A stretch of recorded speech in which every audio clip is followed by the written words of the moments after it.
डाला मुझे। हम पाकिस्तान का किस्मत तब्दील करेंगे। आज ये पाकिस्तान और अवाम एक थे, एक हैं और एक रहेंगे।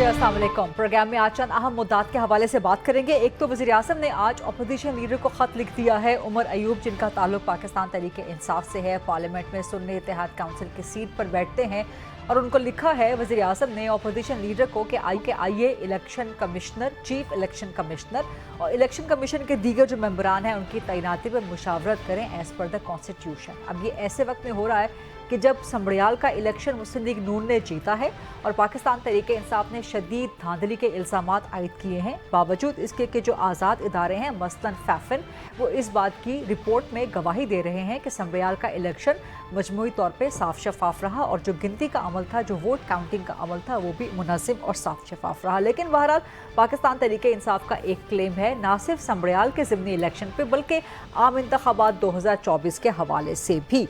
इसके साथ साथ ये ख़त वज़ीर आज़म ने अपोजिशन लीडर को ऐसे मौके पर लिखा है कि जब उमर अयूब के ख़िलाफ़ नाअहली का रेफरेंस स्पीकर कौमी असम्बली की तरफ से इलेक्शन कमीशन में जा चुका है। तो ये दो बड़े अहम मामलात हैं कि एक तो पाकिस्तान तहरीक इंसाफ का मैंडेट चोरी का इल्ज़ाम PMLN पे और साथ ही स्पीकर कौमी असम्बली जिनका ताल्लुक PMLN से है वो अपोजिशन लीडर के ख़िलाफ़ इलेक्शन कमीशन में रेफरेंस भिजवा चुके हैं और वज़ीर आज़म उसी अपोजिशन लीडर से मुलाकात करना चाहते हैं, जो कि आईनी जिम्मेदारी, आईनी पाबंदी कदखन तो है, लेकिन क्या ये मुलाकात हो पाएगी?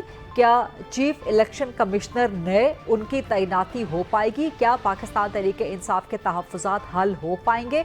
ये आज के प्रोग्राम का एक अहम डिबेट का जुज़्व रहेगा। इसके अलावा भी दीगर मामलात हैं, मसलन पाकिस्तान तहरीक इंसाफ की एहतजाजी तहरीक जिसके लिए इमरान खान बानी PTI ने अब ख़ुद को पैटर्न इन चीफ बना लिया है। अब ये पैटर्न इन चीफ क्या होता है, इसका मकसद क्या है, बार बार ओहदे बदलने का मकसद क्या है? पहले सरबराह थे, फिर चेयरमैन बने, फिर बानी बने, अब पैटर्न इन चीफ बन गए।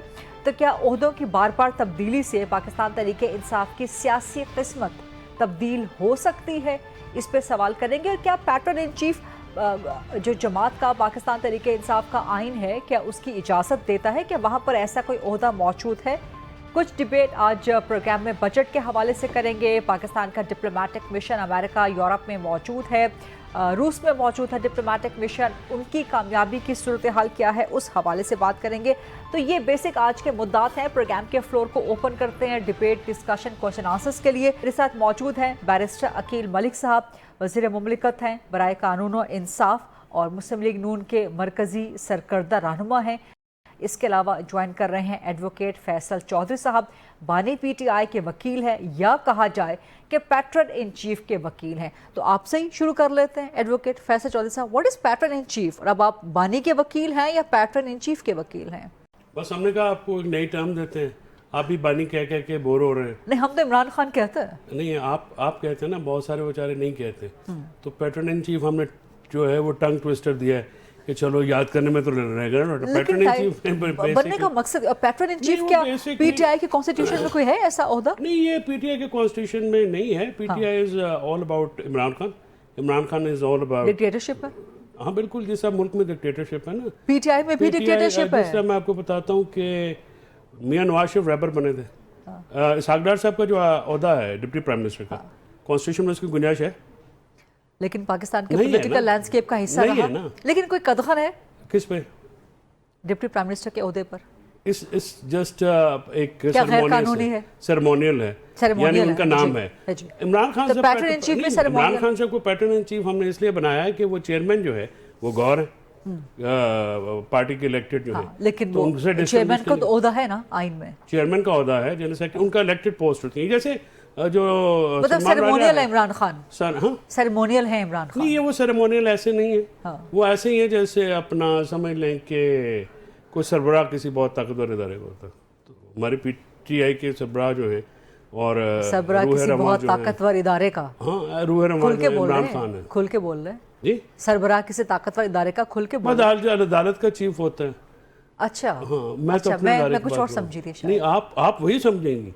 हाँ, लेकिन मुझे पता है कि मैंने नहीं, आपने बड़ा डिप्लोमेटिकली बड़ी बात घुमा ली है फौरन। तो मैं जाना क्या आपका वाकई मुराद चीफ जस्टिस थी? जी, आपकी मुराद? मैंने आपको इदारों को ताकतवर इदारे की सिर्फ एक इदारे की बात की आपने। नहीं, मैं वही, मेरे लिए तो अदालतें ताकतवर है। मैं तो आइन पे बिलीव करने वाला हूँ। जिनको जो आइन पे बिलीव नहीं करते, हाँ, वो बाकी, लेकिन जब आइन में ओहदा ही नहीं है पाकिस्तान तहरीक इंसाफ में पैटर्न इन चीफ का, तो कम से कम अपनी जमात के आइन, जमात में तो आइन पर काम होना चाहिए ना। मुल्क में आइन नाफिज करने से पहले जमात में तो आइन इसको पकाने से ज्यादा पकाने से भी कुछ नहीं होगा। मैं आपको सीधी सी बात बताऊं, नहीं, हम नहीं पका रहे, इमरान खान साहब ने खुद पकाया है आईनी ओहदा कि मुझे पैटर्न इन चीफ बनाया जाए। मैं जब इमरान नवाज शरीफ साहब को डिस्क्वालीफाई किया था नून लीग के अपने आइन के मुताबिक, आपको पता है जब वो सदर नहीं रहे थे और सेनेट की टिकटें भी वापस ली थी, तो नून लीग का अपना आइन कहता था कि 62-63 के मुताबिक जो डिस्क्वालिफिकेशन होगी वो नहीं रह सकेंगे। सो जो आइनी ओहदा है वो डिस्क्वालीफाइड, जो गलत या सही उसकी वो दरकिनार, उससे इमरान खान साहब के ऊपर तो सारे सियासी केस है। लेकिन इस आपके मुताबिक नवाज शरीफ अगर कायद बने तो गलत था ना, गैर आइनी रहबर जो थे। क्या था? नहीं, गलत तो सियासी ओहदा है ना, तो इमरान खान साहब कोई सियासी होता है। अच्छा, सबसे पावरफुल सियासी होता हमारी, तो पैटर्न इन चीफ इसलिए बने हैं कि इसहाक डार डिप्टी प्राइम मिनिस्टर है या किसी और ओहदे के साथ रेलेवेंस क्रिएट की गई है? या किसी और के साथ क्या मुकाबला? इमरान खान बहुत बड़ा आदमी। किससे मुकाबला है फिर? किससे मुकाबला? किसी से कोई मुकाबला? ताकतवर इदारे के सरबराह से? इमरान खान बेमिसाल है। अच्छा, बेमिसाल है। अच्छा, ठीक है, आपने चूंकि रेस कर दिया है क्वेश्चन, तो इसी क्वेश्चन को लेकर बैरिस्टर अकील मलिक साहब, फैसल चौधरी साहब ही नहीं कह रहे, पीटीआई का भी यही कहना है कि जी नवाज शरीफ फिर किस आइन के तहत, किस कानून के तहत अपनी जमात के कायद बन गए थे? जी, मैं वही सवाल आपका लेके जा रही हूँ। और फैसल साहब बार बार सवाल कर रहे हैं कि अगर हमारा पैटर्न इन चीफ हो सकता है तो फिर चुभ रहा है, आपको तो चुभ रहा है। अगर मुस्लिम लीग नून की तरफ से भी बड़े एतराज़ात हैं, तो फिर डिप्टी प्राइम मिनिस्टर का ओहदा किस बुनियाद पे? अकील साहब।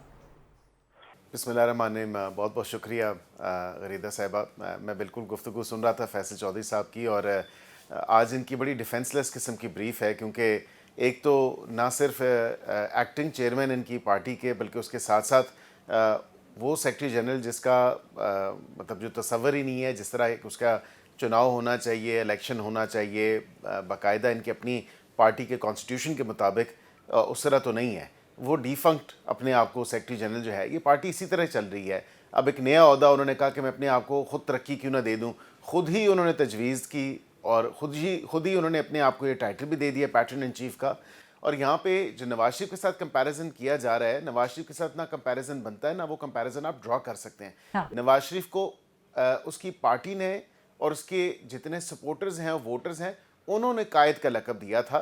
गो के पार्टी के कॉन्स्टिट्यूशन में जो है वो ओहदा जो है वो शायद ना भी हो, लेकिन मतलब नहीं था। मतलब नवाज शरीफ जो कायद बने तो पार्टी के आइन में ओहदा नहीं था, तो वो भी बन गए थे। अगर पीटीआई के आइन में नहीं है पैटर्न इन चीफ, वो भी बन गए, तो दोनों ठीक हो गए। पैटर्न इन चीफ और कायद का कोई मवाजना हो सकता है?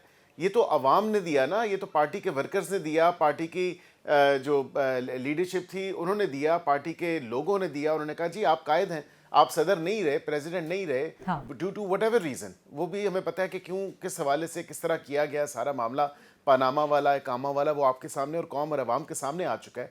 लेकिन उस पर अवाम ने जो हमारे वोटर्स हैं, हमारा वोट बैंक है, यही नहीं फैसल साहब ये सवाल कर रहे हैं, पीटीआई वाले ये भी कह रहे हैं कि फिर इसहाक डार का भी तो ओहदा है ना डिप्टी प्राइम मिनिस्टर का, वो भी आइन में नहीं है, वो तो अवाम ने नहीं दिया ना। मैं इस बात तक इत्तेफाक करता हूँ कि आइनी तौर पे वो ओहदा आइन के अंदर एग्जिस्ट नहीं करता, लेकिन इन एनी केस आपको पता है कि मुल्क का फॉरेन मिनिस्टर जो होता है वो डेप्यूटी प्राइम मिनिस्टर ही होता है। दुनिया पूरी में देख लें यही निज़ाम चलता है। हाँ। वो अनस्पोकन रूल्स हैं, अनस्पोकन एथिक्स हैं, और वो यही डिमांड करते हैं कि डेप्यूटी प्राइम मिनिस्टर जो माना जाता है वो वज़ीर ख़ारजा को माना जाता है, और वो क्योंकि वज़ीर ख़ारजा हैं तो जाहिर बात है उसमें तो बस फिर पीटीआई वाले कह रहे हैं ना कि अनस्पोकन रूल है कि इमरान खान फिर पैटर्न इन चीफ हैं, तो फिर आप लोग एतराज ना करें। इमरान खान ने अपने आप को खुद दिया ना ओहदा। अच्छा, इमरान खान ने तो खुद दिया अपने आप को। हाँ, खुद पार्टी के लोगों ने दिया नहीं, पार्टी के एमएलएस ने दिया, एमपीएस ने दिया नहीं, फैसल चौधरी साहब ने दिया नहीं, दीगर लोगों ने दिया नहीं। उन्होंने कहा कि आज से मैं आपका हमारे बिहार पे आप इनकार कर जा रहे हैं। वैसे आपका भी जो डिफेंस से भरपूर ब्रीफ मैंने देख लिया है, thank you for acknowledging. Faisal Chaudhry साहब मुझे फिर से इतना बता दें, जो अडियाला से अडयाला से जो गुफ्तगू बाहर आई है, उन्होंने ये कहा अडयाला कि के अंदर 804 को खुद इमरान खान साहब ने कहा आज से मैं पाकिस्तानी आपका दुनिया में माना जाता है सर। बैरिस्टर सर साहब, मैं तो समझता हूँ कि जी बिल्कुल जिस तरह 804 इन्होंने दिलों फरमाया, की धड़कन है, आंखों का ख्वाब है, मुस्तकबिल की उम्मीद है, जमहूरियत की मेरे आस ख्याल है। से 804 ही दिल है जो धड़क रहे हैं, उसके अलावा कोई भी नहीं है। 804 लेकिन है गिरफ्तार।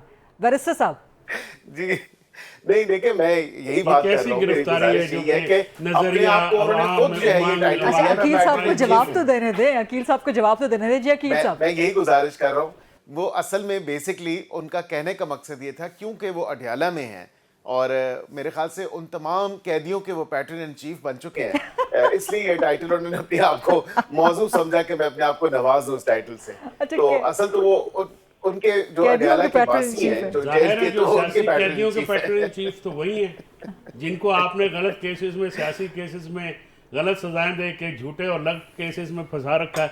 आप सर, ये तो तो गल हो अदालतों गई ने है, decide करना है इसलिए ना। आप आगे फैसल पहले साहब, मैं और कबूतर आप उड़ाए, तो- फिर आपके तोते उड़ गए।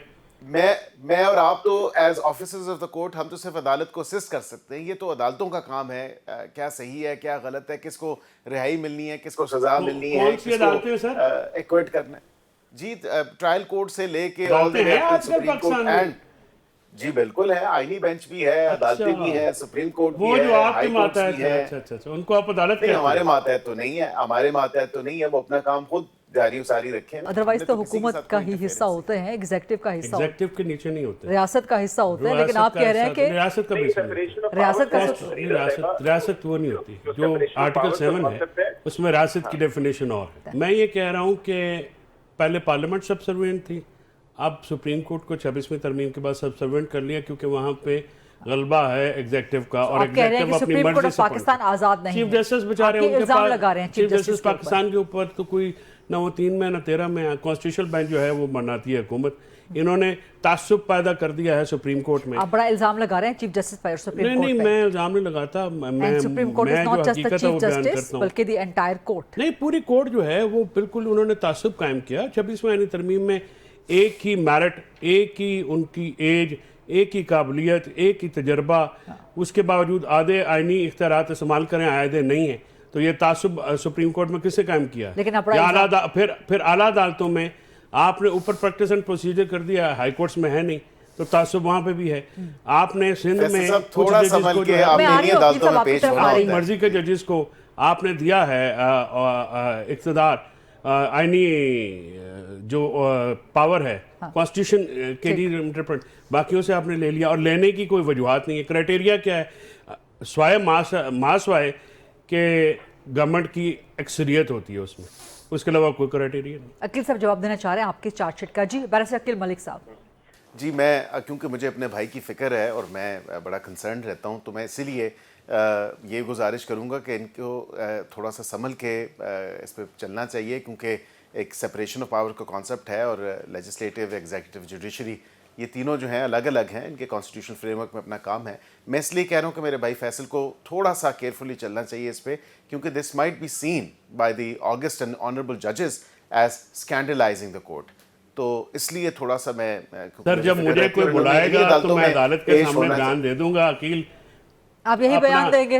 बतौर मेरा बार कोलीग तू आना हुआ तो बिल्कुल आई, बाकी मैं आऊंगा, बिल्कुल बिल्कुल, I will be there for you, don't worry. आपको अदालत अगर बुलाती है तभी आप अपनी बात पे कायम रहेंगे? बिल्कुल मैं कायम रहूं। मैं इस वक्त अदलिया आजाद नहीं है और सबसर्विएंट हो चुकी है हुकूमत। बिल्कुल है और कोई एतबार नहीं है सियासी केसेस और And this Imran is Khan not के केसेस equivalent को to लेकर। scandalizing the court या तौहीन अदालत नहीं के बिल्कुल नहीं, मैं और the contempt तो of नहीं, court। मुझे जो करना कर लें। I do not trust this benches which have been formed specifically to target Imran Khan पेश एंड हो रहे हैं पीटीआई। सर इनमें अकील साहब। क्यों पेश होते हैं फिर आप? आई रोज पिटिशंस फाइल करते हैं, आई रोज मतलब भरमार लगी है इनकी पिटिशंस की।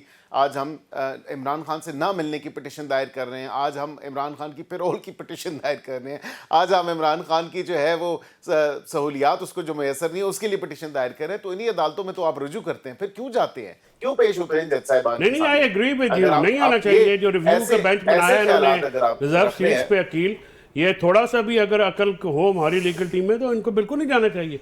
किस आस उम्मीद पे पेश होते हैं? पूरा बेंच नया बना दिया है, किस रूल के तहत ये बेंच बना हुआ है? सबसे पहले ये डिटरमिन करें सुप्रीम कोर्ट रूल्स के तहत बना है, सुप्रीम कोर्ट रूल्स के तहत तो रिव्यू लगता ही उसी बेंच के पास है। ये वाहिद नजरसानी की पटिशन है जिसमें ऑथर जजेस भी नहीं है, और मतलब जिस तरह से प्रोसीडिंग चला रही है, आधे से ज़्यादा जजेस जो हैं उनको वो पहली दफ़ा केस सुन रहे हैं, री हियरिंग हो रही है। कभी नजरसानी की पटिशन भी ऐसे लगी हैं। कौन सा आइन, कौन सा कानून, कौन सी सेपरेशन ऑफ पावर, पता नहीं क्या किस ट्रक की बत्ती के पीछे लगा रहे हैं। कॉन्स्टिट्यूशन इज प्रैक्टिकली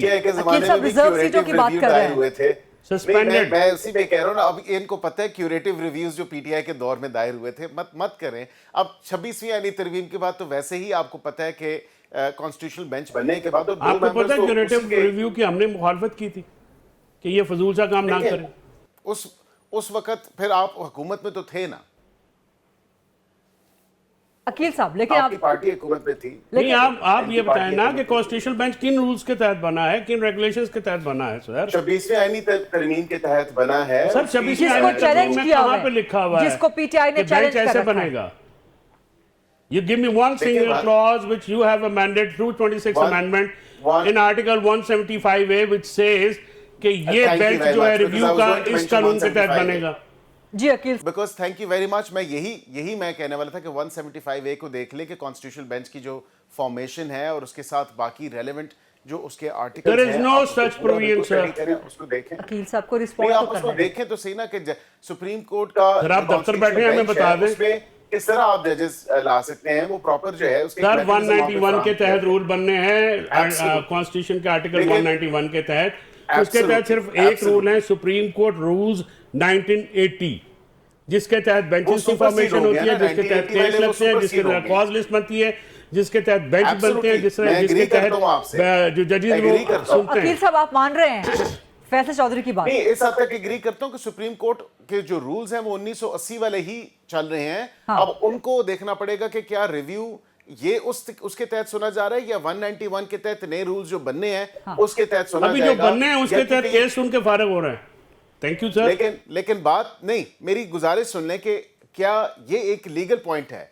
मैं और आप एज ए वकील यही चीज हमें जजमेंट में देखने को मिलेगी कि क्या ऑनरेबल जजेस ने ये पॉइंट कंसिडर किया है कि 1980 के रूल्स के तहत अगर आप करें तो फिर तो वाकईतन ये बात दुरुस्त है कि एज क्लोजली एज पॉसिबल वही बेंच होना चाहिए। लेकिन क्योंकि 26वीं आईनी तरमीम हो चुकी है, 175A और 191 के तहत जो है तमाम तर जो एक ये सवाल आया, बिल्कुल प्रोसीडिंग के अंदर भी आया कि रूल्स अभी बने नहीं हैं और वो रूल्स बनने हैं अब। लेकिन क्योंकि केस की सुनवाई हो रही है अंडर जो है तो अकील साहब इसका मतलब ये हुआ कि फैसल चौधरी और पाकिस्तान तरीके इंसाफ दुरुस्त कह रहे हैं कि जो रूल्स बने नहीं उनके तहत बेंच बना दिया और फैसला आ जाएगा, और फैसला आ जाएगा तो उसके बाद पता चलेगा कि बेंच दुरुस्त था कि नहीं था, और उस वक्त तक किसी एक विकेट के खिलाफ वो डाका पड़ जाएगा, उसके बाद पुलिस आएगी। इस चीज में एड्रेस करेंगे इस तमाम तर पॉइंट को, because this is a legal point. हाँ, तो यही ना कि ये जजमेंट में आएगा ना, अगर जजमेंट से एक फरीक मुतासिर हो जाता है तो फिर पूरे का पूरा जो प्रोसेस है केस सुनने का, मैं और फैसल ये आंसर नहीं कर सकते ना, ये तो जजेस ने क्लैरिफाई करना और जजेस ने आंसर करना, बिकॉज़ मैं और फैसल सर ये आंसर पहले नहीं होना चाहिए,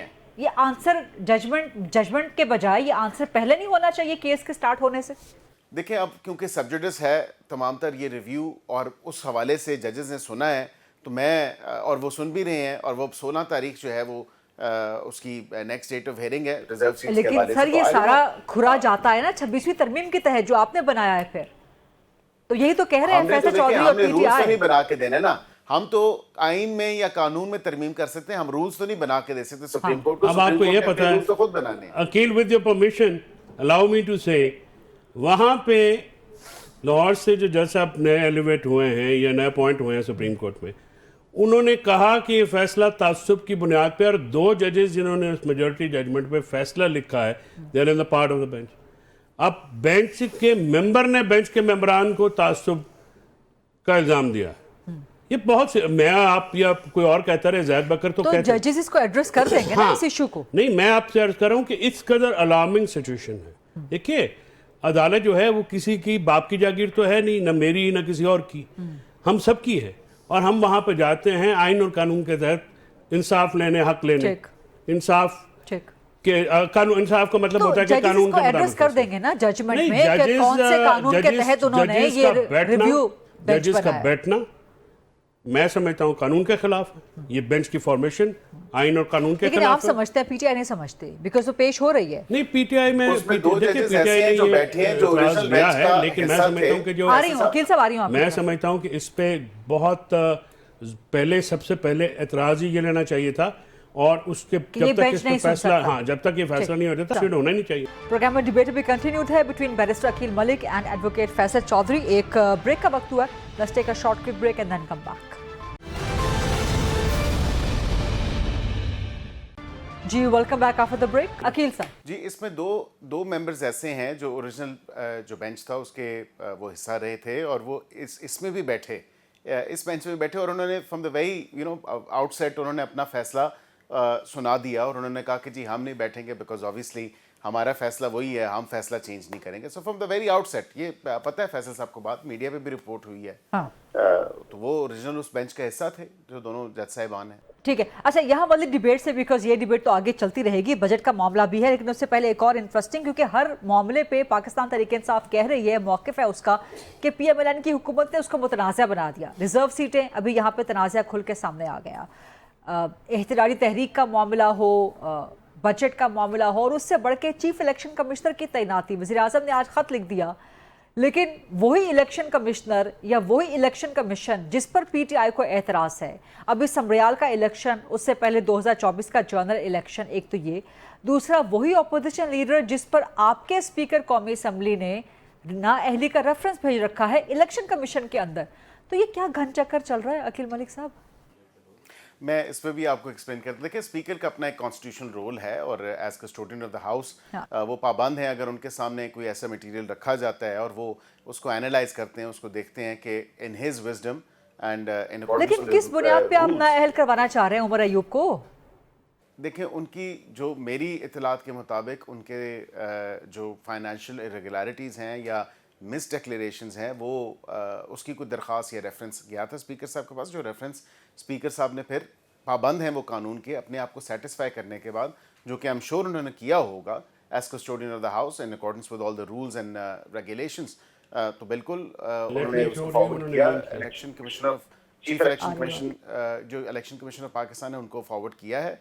अब आज उसकी हेयरिंग थी और उसको अब 1 जुलाई तक ले लिया, आगे जो है उसको पेंड कर दिया गया है। लेकिन एक जो सवाल आप कर रही हैं, क्योंकि लीडर ऑफ द ऑपोजिशन भी एक कॉन्स्टिट्यूशनल रोल है जी। अब वजीर आजम, इन्हीं लीडर ऑफ द ऑपोजिशन ने स्पीकर को खत लिख दिया था वजीर आजम को बाईपास करके, और कहा था पार्लिमानी कमेटी बना दें, जो चीफ इलेक्शन कमिश्नर का टेन्योर ख़त्म हुआ है और उसकी तैनाती होनी है।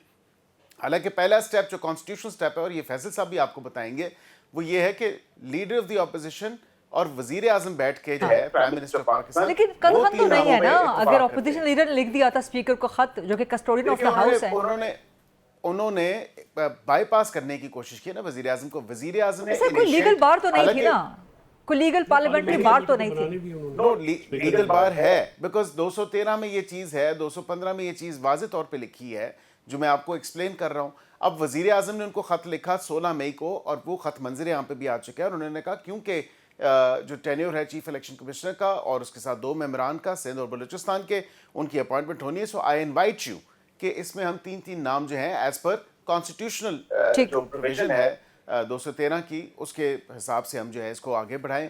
अब उस पर क्या जवाब देते हैं? आप कह रहे हैं कि ऑपोजिशन लीडर ने जो है वो गैर आईनी और गैर कानूनी काम किया, उन्होंने जल्दबाजी का मुजाहिरा किया और गैर ज़रूरी जो ख़त किताबत थी वो स्पीकर को लिखती। हालांकि अगर रिमाइंड ही कराना था वज़ीर आज़म को, तो वज़ीर आज़म को ख़त लिखते थे, स्पीकर को क्यों लिखा और कहा कि पार्लिमानी कमेटी बनाए? वो एक जो एसेंशियल स्टेप है, कॉन्स्टिट्यूशनल स्टेप है, उसको बाईपास करने की कोशिश की उन्होंने। फैसल साहब क्यों लिखा उमर अयूब ने डायरेक्टली स्पीकर को? नहीं, ये पहली बात तो आपने जो सवाल किया है कि प्राइम मिनिस्टर ने लिखा है ख़त और उमर अयूब जिनके पास, क्योंकि वो तो कॉन्स्टिट्यूशनल मैकेनिज्म है, वो तो प्राइम मिनिस्टर और लीडर ऑफ द अपोजिशन ने अपने मशावरत करनी है और पार्लिमानी कमेटी ने अपॉइंट करना है, तो 3 नाम दोनों तरफ से जाने हैं। तो वो तो एक कॉन्स्टिट्यूशनल रिक्वायरमेंट है, तो इसलिए भी लिखा है। जो उमर अयूब साहब ने खत लिखा था उसको जो स्पीकर के थ्रू प्राइम मिनिस्टर को, लीडर ऑफ द हाउस को एड्रेस किया था कि पार्लिमानी कमेटी बनाया जाए ताकि नए जो इलेक्शन कमिश्नर हैं उनको अपॉइंट किया जाए। देखिए नहीं, लेकिन पहला स्टेप है कि मुशावरत होगी between the leader of the house and leader of the opposition. 3 नाम आएंगे, पहला स्टेप ये है ना कि पार्लियामानी मुशावरत होगी कमेटी ना दोनों के दरमियान, तो उसी में नाम आएंगे ना। पहले पार्लियामानी कमेटी नहीं बनेगी। सर, पार्लियामानी कमेटी बाद में बनेगी। और if the leader of the opposition Kindly, and do you leader of have the the house constitution? Fails, no ये है कि बिल्कुल हाँ, ये बात आप करें कि पहले दोनों के आपस में 3 नाम जाएंगे और फिर पार्लियामानी कमेटी में जाते हैं, जिसमें जो है ये बेसिकली इनके भी एक प्रॉब्लम ये है कि इनकी इत्तेहादी जमातें पीपल्स पार्टी भी हैं, दूसरी जमातें भी हैं और अपोजिशन को भी ज़ाहिर है दूसरी अपोजिशन जमातों को साथ लेकर जाना पड़ेगा। सो एक नाम ऐसा आना चाहिए।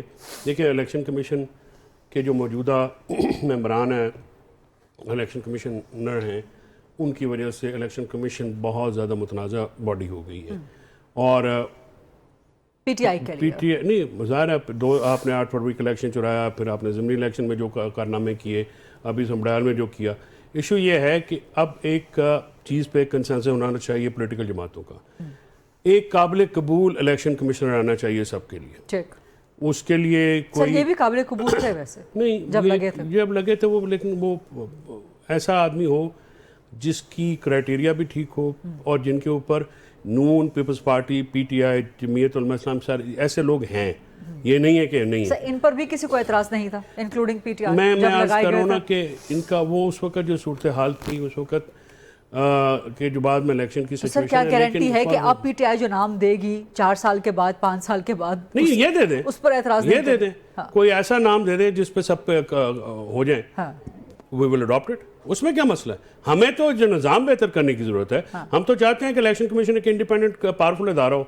आप कोई ऐसा नाम दें जो कि अपनी शख्सियत भी रखता हो, पर्सनैलिटी भी हो, कोई साबिक जज हो सकते हैं, ब्यूरोक्रेट्स भी हैं, बड़े आला ब्यूरोक्रेट्स हैं, अपना उनमें से 2 ही जज लग सकते हैं। इलेक्शन कमीशन का जो क्राइटेरिया है वो वहाँ पे ये नाम दे दें, कोई अपने उनकी डेलिब्रेशंस करके। मेरी जो तजवीज़ है, देखिए बड़ा इंपॉर्टेंट, इससे मैं भी मुतासर हूँ, पूरा पाकिस्तान मुतासर, आपके भी, सबके हकूक़ होते हैं। वकील भी हम वोटर हैं ना, शहरी हैं। इसको सीरियसली लेके अगर मुस्लिम लीग नवाज़ कोई काम कर सकती है बतौर इस वक्त हुकूमत में, तो वो ये कर सकती है कि हमारे एतराज़ के बावजूद, आपने कहा ना कि उमर अयूब के ख़िलाफ़ रेफरेंस है, तो हम भी तो फॉर्म 47 का प्राइम मिनिस्टर मानते हैं। इसके बावजूद कि ये कौम की खिदमत कर दें कि एक इलेक्शन कमिश्नर और कमीशन के मेम्बरान ऐसे लगा दें जो इंडिपेंडेंट हो, जिनके ऊपर आप रिलाय कर सके। बाकी तो ज़ाहिर है गरीदा कल क्या होगा, हम अंदर के दिलों का भेद तो नहीं जानते। तो आप कह रहे हैं कि उमर अयूब को बैठना चाहिए बावजूद तमाम हाँ नहीं उसमें तो मैंने तो देखिए मेरी तो नेशनल सिक्योरिटी कमेटी में भी जाने के लिए उनको तजवीज़ थी और मेरी आज भी तजवीज़ है कि आप सियासी जमातों से बैठ के बात करनी होगी, वहीं पे होगी। इसमें तो मेरी ओपिनियन बिल्कुल ओपन है। प्रोग्राम में डिबेट भी कंटिन्यूड है between barrister Aqeel Malik and advocate Faisal Chaudhry. एक ब्रेक का वक्त हुआ, let's take a short quick break and then come back. जी welcome back after the break. Barrister Aqeel साहब, कौन से नाम आएंगे पीएमएलएन की तरफ से for the chief election commissioner? कोई ऐसा नाम देते हैं जो सबको काबिल कबूल हो और नॉन कंट्रोवर्शियल रहे आने वाले सालों तक? मीडिया पे आने से तो कंट्रोवर्शियल हो जाएंगे। देखें, ये वज़ीर आज़म का इस्तकाक है और दोनों ने आपस में मिल के तीनों नाम डिसाइड करने हैं और वहाँ पे जो उनकी डिस्कशन होगी that's leader of the house and leader of the opposition. अब हम क्या नाम दे सकते हैं या मैं और फैसल क्या नाम दे सकते हैं, वो प्राइम मिनिस्टर ने आई एम श्योर कि अपने तय जो है वो होमवर्क किया होगा, जो उनकी इम्पार्शल इंडिपेंडेंट। हम तो कुछ भी नहीं। सर आप भी तो तजवीज़ करेंगे ना, ज़ाहिरी बात है लीडर ऑफ द अपोजिशन को आप अपनी पार्टी में एक मकाम रखते हैं, ज़ाहिरी बात है कि आप भी कुछ ऐसा नाम आए जिस पे किसी किस्म की उंगली ना उठे और हम बिल्कुल ऐसा ही इलेक्शन कमीशन चाहते हैं। मुझे अगर कहें तो मैं तो फैसल साहब आप ही का नाम दे दूं। सबसे मज़ीद मशवरा करके उमर अयूब ये करेंगे और करना चाहिए। ये बहुत इंपॉर्टेंट मसला है, इसको सियासत की नज़र नहीं होने देना। असल में ये वाले भी जिस चीफ इलेक्शन कमिश्नर पे इतना एतराज़ किया जा रहा है, ये भी लगाए तो बानी पीटीआई ने थे, oh sorry pattern in chief, मैं तो लगाया तो जनाब बाजवा भी आपने था जी, वो लगाया तो साकिब निसार को भी आपने था। बाजवा साहब को ताहियात एक्सटेंशन भी तो आप लोग ऑफर कर रहे थे, इन्होंने पैटर्न इन चीफ आप ऑफर कर रहे थे।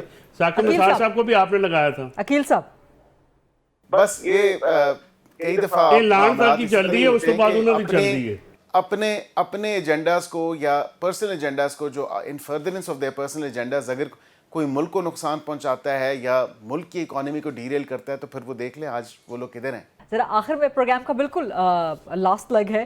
सो एहतजाजी तहरीक फैसल चौधरी साहब चला सकेगी Pakistan Tehreek Insaf, pattern in chief jail में बैठ के चला सकेंगे, और अलीमीन गंडापुर को बिल्कुल साइडलाइन कर दिया, विकेट के दोनों खेलने वाले। उसकी वजह यह है कि ये एहतजाज किसी तरह मार्च नहीं है, तो हर किसी ने रेस्पेक्टिव कॉन्स्टिट्यूंसीज में डिस्ट्रिक्ट्स में होना है। हाँ। तो इसमें मरकजी सूबाई और जो जिला सतह के लीडरान हैं और टिकट होल्डर्स, पहाड़ों पे टेंट लगाने की बात हो रही है, पिकनिक बना रहे हैं, समर वेकेशन, वो तो पहाड़ों में ठंडी ठंडी। नहीं, वो कुछ नहीं होगा। ये पूरा पाकिस्तान को एक दिन, ये अभी डिटेल्स आएंगे आपके पास। हाँ। जो इमरान खान साहब को जेहन में खाका है, हाँ। मैं रीड कर सकूँ, ये मैं से उनकी डिस्कशन हुई है। अपनी जो आरा या मेरी अपनी ओपिनियन तो बड़ी ओपन थी, लेकिन सिंस उनकी डायरेक्शन आ गई, now it is over, now we all look forward for the moment. तो ये मोमेंट इसलिए बहुत कॉल इंपॉर्टेंट है गरीदा कि ये इमरान खान साहब के मुस्तकबिल, रहाई, पीटीआई की मुस्तकबिल की सियासत के लिए एक डू और डाई है। सर आप लोगों ने 26 नवंबर को भी यही कहा। नहीं, वो मैं आपको बताऊं कि इस वक्त जो सूरत हाल है, मैं ज़रा मुख्तलिफ राय रखने वाला आदमी हूँ।